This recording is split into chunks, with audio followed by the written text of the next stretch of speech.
이미 부모님을 안다고 생각했고 다른 가정에 일어나는 일들을 보며 간접적으로 학습하는 것도 있는데 말이에요. 나이 든 부모님의 변화를 볼 때마다 저 역시 나이를 먹어가며 묘한 기분이 드는데 이별을 준비하는 건 참 쉽지 않더군요. 그런 과정 속에서 아주 특출난 일을 겪게 되었습니다. 제 이야기를 들어보시고 지혜가 부족한 저에게 조금이라도 팁을 주시면 감사하겠습니다. 저는 결혼하고 얼마 안 되어 어머니를 모시고 살게 되었어요. 이제 막 신혼의 단꿈을 안고 살게 되었을 아내에게 참 미안하기도 했습니다. 제가 그 시대치고 좀 늦은 나이에 결혼을 하기도 했지만 당시 아버지가 사고로 돌아가시고 혼자 남으신 어머니를 그냥 둘 수 없었거든요. 사별도 아닌 상당히 큰 사고로 아버지를 먼저 보내셨기에 어머니의 상심은 무척 크셨어요. 결혼을 원하는 아내에게 저는 결국 어머니에 관련된 말을 할 수밖에 없었고 이 말을 들은 아내는 참 놀라운 반응을 했습니다. 기주씨, 저는 당신과 있을 수 있다면 다 좋아요. 어머니랑 같이 살아요. 저도 내심 아내와 결혼을 하고 싶었지만 나이든 시어머니와 함께 언제인지도 모를 때를 생각하며 같이 산다는 건 쉬운 일이 아니잖아요. 주변에서도 아마 여자 쪽에서 싫어할 거라고 하기에 제 입장에서 감히 구애를 할 수 없었습니다. 하지만 아내가 먼저 언지를 해주었고 어렵게 말을 꺼냈더니 저렇게 바로 승낙을 해준 것입니다. 그렇게 저희는 가정을 꾸리게 되었고 기존에 살던 집으로 아내만 들어오는 형식으로 해서 함께 살게 되었어요. 본래 저희 어머니는 말수도 적으신 편이고 본인 살림을 좋아하는 분이셔서 그다지 우리 부부와 시간을 많이 보내지 않으려고 하셨어요. 아마 저희에게 미안해 하셨던 것 같습니다. 자꾸 자리를 피하시고 큰 안방을 내주시고 그나마 거리가 있는 작은 방으로 들어가서 지내시더라고요. 이 늙은이랑 한참 젊은 너희가 같이 있어주는 것만으로도 고마워. 내 신경은 안 써도 된다. 어머니는 그냥 한 집에 혼자 있지 않게 된 것만으로도 만족하시는 것 같았어요. 아내에게 이래라 저래라 거의 말도 섞지 않으셨고 매번 식사도 본인이 차리시고 아내는 곁에 오지도 못하게 하셨습니다. 그래서 그런지 아내는 늘상 저에게 이렇게 말하더군요. 외려 어머니가 불편하신 게 아닐까 걱정이에요. 가끔 저한테 맡기셔도 되는데. 그 정도로 어머니는 아내가 살림에 손도 못 대게 하셨고 우리 부부가 각자의 시간을 보내게 해주셨습니다. 집에 있는 아내에게 동네 아줌마들이랑 만남도 가지고 놀러 다니라고 하셨죠. 그러는 사이 아이가 태어났고 딸아이를 키우는 내내 바쁜 아내는 중간에 직장을 가지게 되었어요. 예전부터 직장 생활을 했던 아내가 다시 복귀를 어렵게 고민하고 있던 차에 어머니는 먼저 말씀하시더군요. 여자가 가정을 가졌다고 해서 너무 매일 필요 없어. 내가 있잖니. 너는 직장 다니려무나. 내가 애 봐줄 테니까 걱정하지 마라. 저도 약간 감사하기도 하고 죄송하기도 했는데 아내는 이 말이 더 다르게 느껴졌나 봅니다. 사실 우리 친정엄마께도 여쭤봤는데 여자가 어디 애도 안 키우고 밖으로 돌 생각을 하냐고 하시는 거 있죠. 어머니가 저보고 이렇게 일해보라고 말해주시니 너무 감사하네요. 그러면서 무척 고마워하는 거 아니겠어요? 그렇게 어머니는 돌이 지난 딸아이를 계속 업고 먹이면서 우리 부부가 출근한 사이 봐주셨고 밤이 되면 돈 버는 너네들 힘들다며 본인이 데리고 주무셨어요. 잠깐 아이가 열이 나서 아파도 낮에 데리고 소아과를 가는 건 어머니셨고 정말 지극정성으로 아이를 봐주셨어요. 딸아이도 친할머니에 대한 애정이 보통이 아니었고요. 아내나 저나 직장에서 어느 정도 궤도에 올랐고 그렇게 20여 년간 열심히 살아가고 있었는데요. 누구나 이런 일상을 산다고 생각하던 중 갑자기 그 그림에 누가 돌을 던져버린 듯 뭔가가 망가지는 듯한 징후가 나타나게 되었습니다.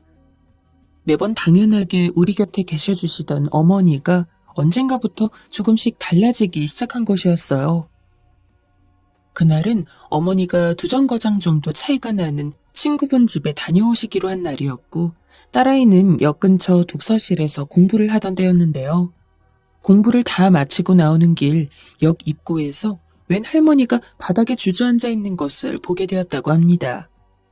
왠지 낯이 익어서 가까이서 들여다보니 그게 자기 할머니였다는 거예요. 할머니, 여기서 뭐해요? 그러자 어머니가 힘없이 올려다보며 답했다는데 그 말을 듣고 너무나 큰 혼란이 일었습니다. 영지야, 여기 어디냐? 응? 나 무섭다. 딸아이는 너무 놀래서 그대로 어머니를 일으켜 집으로 왔다고 했고 전화로 이 일을 듣게 된 저와 아내는 너무나 당황스러웠습니다. 어머니는 딸아이가 어릴 때부터 이 동네 주변은 다 꿰고 계셨고 대신 아이를 봐주느라 여기저기 유모차로 지하철로 아이와 안 다녀보신 곳이 없어요. 그런 어머니가 집에서 몇 분 거리도 안 되는 지하철역 앞에 앉아서 길을 헤매고 계셨다니. 생각지도 못했던 불길한 예감이 밀려왔습니다. 주변에서 이런 케이스를 못 본 것도 아니었지만 저나 아내나 선뜻 혹시 치매라면 어떡하나 하는 말조차 꺼내지 못하고 서로의 눈치만 보고 있던 차에 딸아이가 말을 꺼냈어요. 엄마, 아빠, 할머니 치매 아니야? 오늘 진짜 좀 심각했어. 그거 만약 내가 못 봤으면 할머니 큰일 났을 거 아니야. 이 일이 있기 얼마 전 동네 부근에서 치매에 걸린 아버님이 길을 횡단하다가 큰 사고를 겪은 적이 있었기에 저는 딸아이의 말을 듣는 순간 갑작스런 두려움이 밀려왔습니다. 너무나 황당할 정도로 갑자기 닥친 이 일에 진정을 하지 못하다가 이럴수록 이성적으로 그리고 빠르게 대처해야겠다는 생각이 들더군요. 가장 빠른 스케줄로 센터 검사 예약을 잡게 되었습니다. 이런 일을 겪은 어머니가 얼마나 놀라셨을까 싶어 말을 꺼냈는데 어머니는 그 당시 일을 기억하지 못하는 것이었어요. 무슨 일이야? 내가 왜 검사를 받아야 하니? 그냥 어렴풋이 딸아이와 같이 온 것만 기억하시고 왜 그렇게 오게 되었는지도 정확하게 생각을 못 하시더군요. 그 상황을 일일이 설명하기도 괴로웠지만 어렵게 설득을 해서 검사날 모시고 가게 되었습니다. 그리고 결과는 저는 그날 몇 번이나 속으로 바랐음에도 불구하고 그 바람을 냉정히 거절당하고 치매라는 판정을 받게 되었습니다. 또한 현 상태의 어머니는 누군가 전담해서 붙어 있어야만 했는데요. 그 절망스러운 상황 안에 제가 결정할 수 있는 것은 많지 않았어요. 딸아이는 학생이고 저나 아내 둘 중에 한 사람은 그만두던지 간병인을 둬야 했어요. 실상적으로 우리 부부 둘 다 그만두기 어려운 상황이었고 간병인을 알아볼 생각에 일순간 머리가 복잡했습니다. 헌데 아내가 저를 부르더니 이런 말을 하는 게 아니겠어요? 여보, 제가 어머니 돌볼게요. 뭐? 회사는 어떡하고? 당신 이제 승진하잖아. 뒤이은 아내의 말은 정말 제 가슴을 쓰라리게 했습니다. 어머니, 우리 영지 자라는 동안 제 대신 돌봐주셨잖아요. 어머니 덕에 다닌 직장이니 이제 저도 어머니 위해서 내려놓는 게 맞는 것 같아요. 너무나 큰 결심을 한 아내의 모습을 보고 이렇다 저렇다 말을 할 수 없었어요. 그러나 아내는 다음날 바로 행동에 옮기더군요. 이 말도 안 되는 어려운 결정을 내린 아내에게 미안하기도 하고 몇 번이나 간병인을 써야 했나 후회스럽던 중 아내는 어머니와 시간을 계속 보내고 있었어요. 퇴근한 저에게 오늘 어머니가 어떻게 지냈는지 등등의 이야기들을 해주고 중간중간 사진도 보내오더군요. 이렇게 모시는 체제는 안정이 되었지만 어머니의 상태는 이상하게 안 좋은 쪽으로 가속도가 붙은 듯 날이 갈수록 안 좋은 징후들이 선명하게 보여졌습니다. 음식을 몇 번이나 씹다가 그냥 뱉어버리시고 공연은 심술을 부리시는 모습을 간간히 보게 되었어요. 갈수록 이상 행동들을 보이기 시작했고 받아들이기 힘든 모습으로 변해가셨습니다. 뭔가를 잊어버리는 것은 차라리 가벼운 정도였고 그렇게 조용하시고 스케줄대로 사시던 분이 더없이 날카로워지시고 짜증을 계속 내시더군요. 제가 있을 때도 두드러지게 보여지는데 아내가 있을 때에는 더 힘들 것 같아서 조심스레 물어봤습니다. 여보, 어머니 당신이랑 있을 때도 저러시지? 그게 어머니도 좀 힘들긴 하실 거예요. 아내의 어두운 표정을 보니 왠지 더 하실 것 같다는 생각이 들어서 무척 불안했습니다. 어쩌다가 우리 어머니가 이렇게 된 걸까?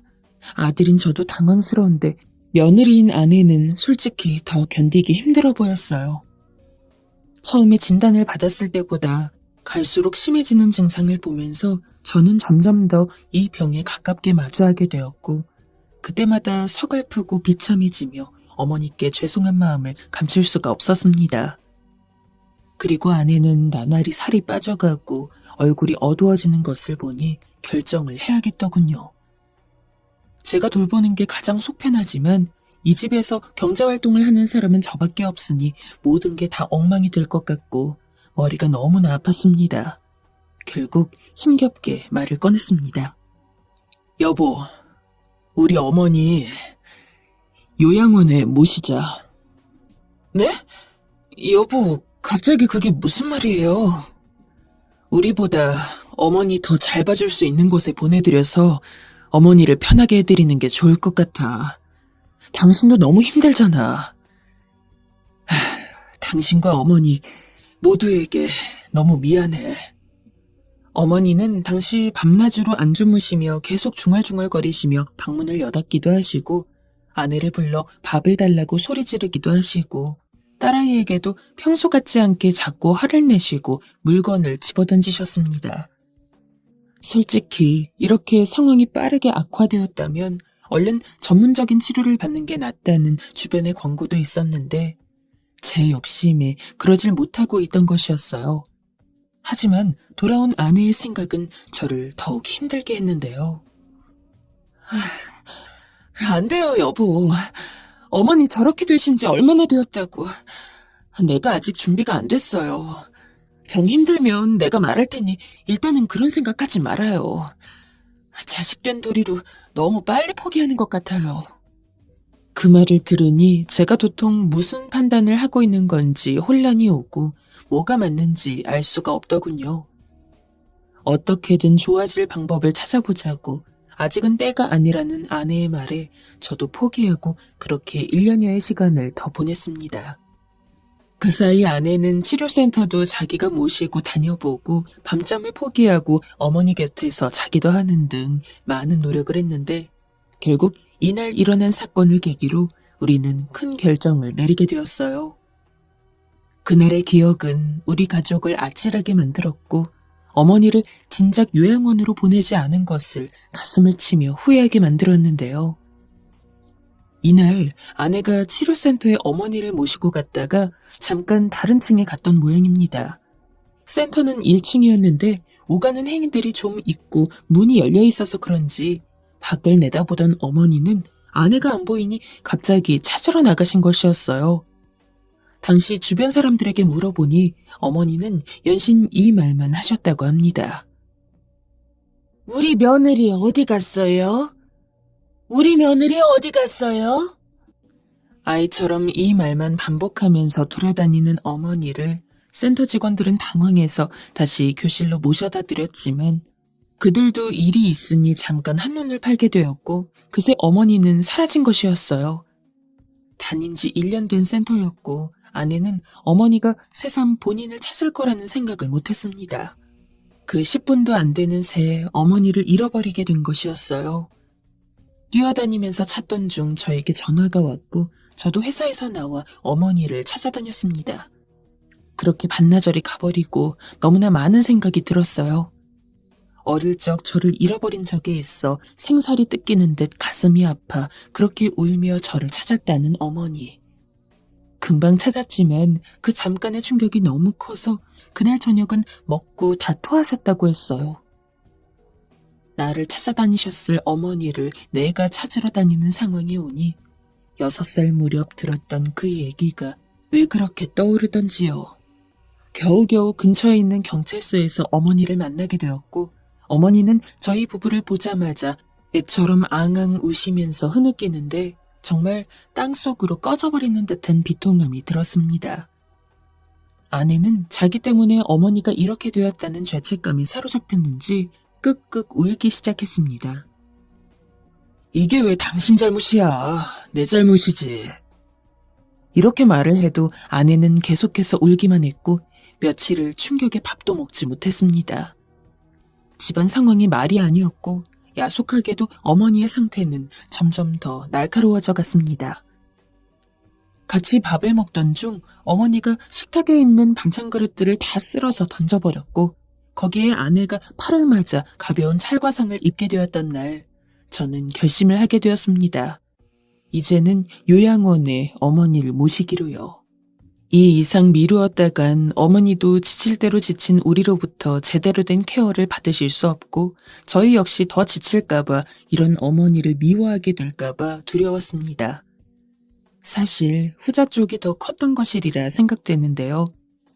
이렇게 결정하기까지도 쉽지 않았지만 이후 보내드리려고 준비를 하는 과정에서 더 가슴은 무너져 내리더군요.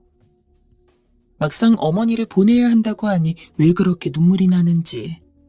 집에서는 더더욱 가족들에게 티낼 수 없었고 회사에서 홀로 화장실에 가서 꾸역꾸역 울었습니다. 말로 하면 아내에게 감정을 다 들킬 것 같아서 문자로 통보를 했습니다. 곧바로 아내에게 전화가 걸려왔지만 저는 받을 수 없었어요. 온몸이 무너져 내리듯 울 것 같았기 때문입니다. 아내도 그런 마음을 알았던 건지 답이 오더군요.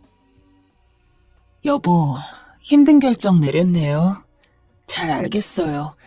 이게 어머니께도 좋은 일이 되길 바라요. 제가 주변에 요양원 알아볼게요.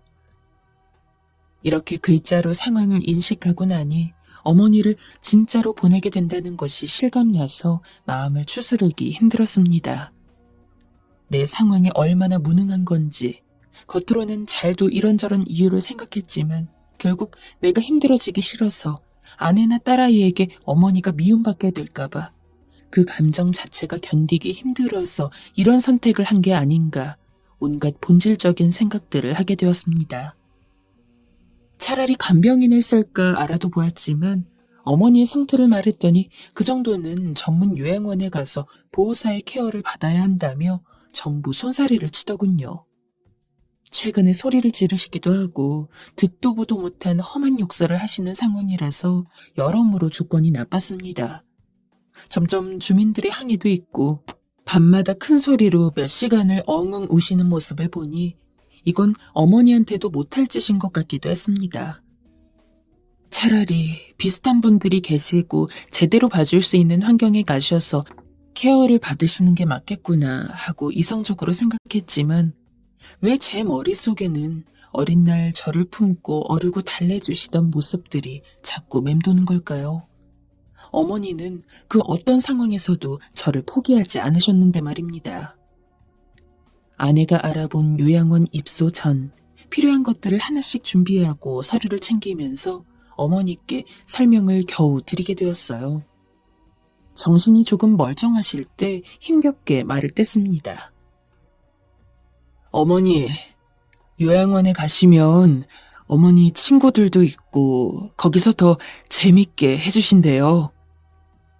이런저런 설명을 하고 있는데 치매에 걸린 뒤 감정 기복이 심하게 오가면서 어린애처럼 격하게 짜증을 내시던 어머니가 요양원이라는 단어의 의미를 제대로 받아들이신 건지 어떤 건지 말이 없으셨습니다. 평소 같으면 소리라도 지르고 뭘 던지거나 대꾸하셨을 텐데 대답도 없이 그냥 제 옆 어딘가를 아무도 없는 빈 공간을 멍하니 쳐다보고 계셨어요. 어머니의 감정을 읽을 수 없는 그 순간이 견딜 수가 없어 뛰쳐나왔고 미친 듯이 주저앉아 통곡을 했습니다. 주변에 비슷한 경우에 있는 친구들에게 물어보니 아마도 의미를 알아들으셨을 거라고 하는데 그게 못 견디게 가슴을 후벼 파더군요. 결국 그렇게 시간은 빠르게 지나가면서 어느덧 요양원에 입소하는 날이 되었습니다. 저도 당시 사람의 몰골이 아니었지만 아내는 거의 몸의 반이 줄어버린 정도로 살이 빠져서 웬만한 상태가 아니었어요. 근 몇 년 사이 우리 집 풍경은 너무나도 변해버렸고 딸아이도 모든 상황을 듣긴 했으나 당일이 되니 못 견디겠던지 엉엉 울면서 우리를 따라왔습니다. 운전하는 내내 뒷좌석에 있는 어머니를 보니 평소처럼 딸아이와 대화를 하고 계셨고, 딸은 눈물을 참고 할머니에게 이런저런 말들을 하며 계속 손을 꽉 잡고 쓰다듬더군요. 그렇게 우리는 도착하게 되었고 몇 번 사진으로 건물을 보긴 했지만 주차하고 걸어 들어가는 동안 아주 낯선 마음으로 한 발 한 발 내딛게 되었습니다. 그렇게 안으로 들어가서 이름을 말하고 어머니를 모실 요양보호사님을 뵙기로 했어요. 적어도 우리보다는 낫겠지 하면서 저는 연신 어머니를 쳐다보지 않으려고 했었습니다. 계속 대기실 주변을 살펴보면서 눈을 딴 데로 돌렸고, 제발 여기서 어머니가 편안하시기를, 내 마음처럼 잘 돌봐주시기를, 그런 애틋하고 저리고 한심하게 느껴지는 마음을 안고 서 있었습니다. 그러던 차에 직원분이 요양보호사님을 모시고 오셨다며 문을 두드리셨고, 저는 제대로 인사를 드리겠다는 마음으로 자세를 고쳐섰습니다. 아마 이런저런 사항들을 말하면서 더 눈물이 나고 힘들겠지만 어떻게든 꾹꾹 넘기고 잘 전해야 했으니까요. 그런데 이윽고 문이 열리고 방으로 들어오신 그분의 얼굴을 본 순간 저는 기절할 뻔했습니다. 세상 많은 일들을 겪으며 살아왔지만 이 나이가 되도록 이렇게 머리가 얼얼하도록 충격을 받아본 건 처음이었어요. 살다가 어떻게 이런 일이 일어날 수 있는 건지 온몸에 피가 다 빠지는 것처럼 어질어질해지더군요. 겨우 벽을 잡고 숨을 고르게 되었습니다. 환한 얼굴로 우리 어머니 이름을 부르며 들어온 요양보호사분은 바로 제 아내였어요. 이순옥 씨, 제가 앞으로 잘 모셔드릴게요. 아내는 이날 수속할 게 있는데 아침 일찍 가서 처리를 하겠다고 우리보다 먼저 출발했어요. 그래서 저 역시 아내에게 도착했다고 전화를 했는데 위층에 있다고만 하고 안 보여서 기다리고 있던 참이었어요. 그런데 이런 모습으로 보게 되니 어안이 벙벙했습니다. 아니, 당신, 이게 무슨... 아내는 직원분과 이런저런 말을 하고 그분이 나가자 그제서야 입을 열더군요. 저를 이해시키고자 하는 아내의 말들은 저를 충격에 빠지게 했습니다. 여보, 나 이 자격증 따느라 좀 고생했어요. 말 안 하고 당신 없을 때 공부하느라 얼마나 힘들었는지 몰라요. 우리 언니도 이 자격증 갖고 10년 전부터 지방에서 일하고 있으니 제가 물어보고 도움 좀 받아서 더 빠르게 따게 됐어요. 그런데 당신한테 말하면 분명 일 못하게 할 게 뻔하니. 어때요? 옷 잘 어울려요? 돈도 벌고 어머님도 모시고 일석이조예요. 민망한 듯 수줍게 말하는 아내의 모습을 보니 만감이 교차했습니다.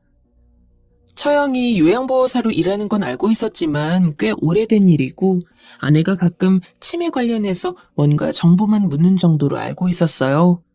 그런데 자격증을 따려고 했다니 한 번도 들어보지 못한 화제였습니다.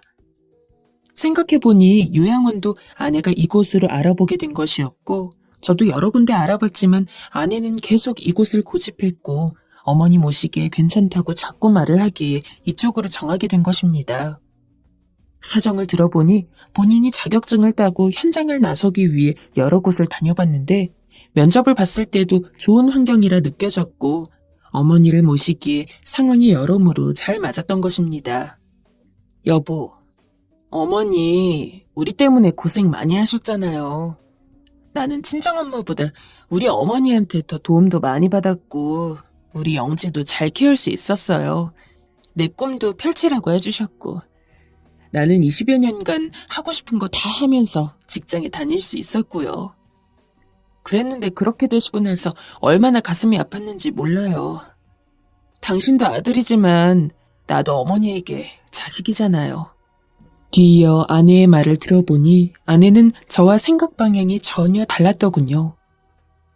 어머니는 그렇게 우리에 대해 다 알고 챙겨주셨는데 나는 어머니를 모시고 있으면서도 아는 게 아무것도 없더라고요.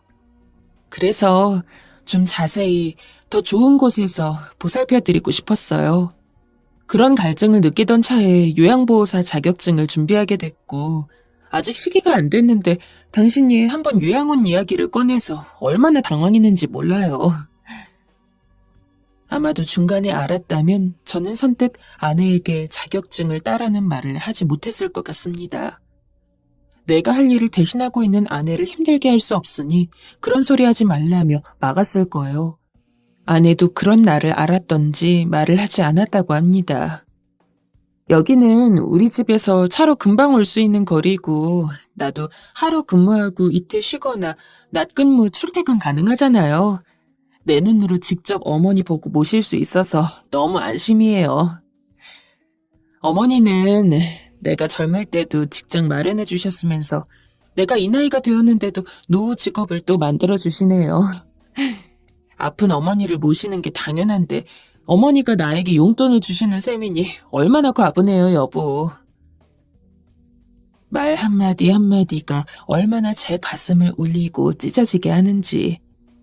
하나밖에 없는 자식인 내가 해야 했던 일을 이렇게 기쁘게 스스로 나서겠다는 아내의 모습을 보고 나란 인간이 뭐라고 아내가 이렇게 희생을 하는 건지 정말 종잡을 수가 없었습니다.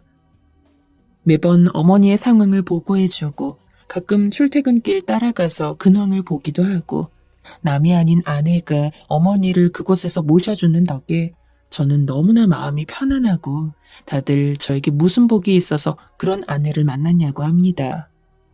그 말 정말 한마디도 버릴 게 없는 제게 있어 너무나 과분한 아내와 살고 있습니다.